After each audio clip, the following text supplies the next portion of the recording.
étudié la chose.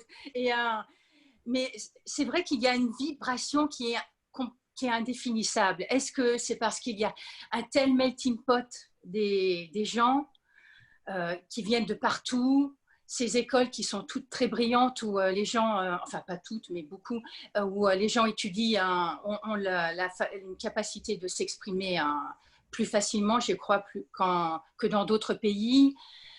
J'en sais rien. Et c'est vrai qu'il y a encore cet esprit de liberté d'expression qui existe. Je ne sais pas l'expliquer, mais c'est vrai qu'elle est là. Et notamment dans le métro qui est extrêmement bruyant, sale, moche. Mais Quels sont pourtant, les artistes qui s'affirment pas mal aujourd'hui sur la scène new-yorkaise et qu'il faut en tout cas avoir en tête quand on reviendra à New York la prochaine fois? oui.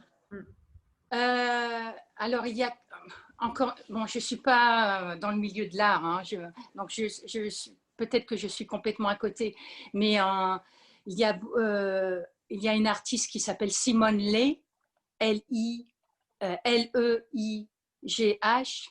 qui a gagné un grand prix il y a quelques années, qui a commencé à être exposé au Guggenheim et qui maintenant a une grande statue sur la High Line.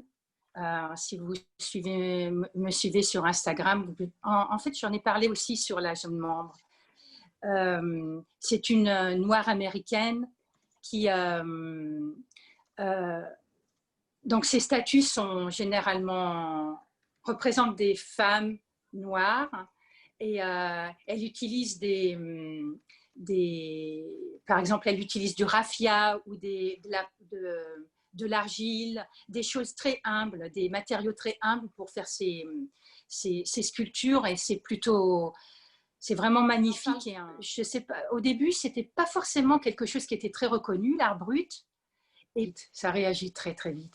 Mais il y a tellement de monde, il y a la compétition, parce que c'est une ville où il y a beaucoup d'artistes et la compétition est énorme, donc il faut bouger tout de suite.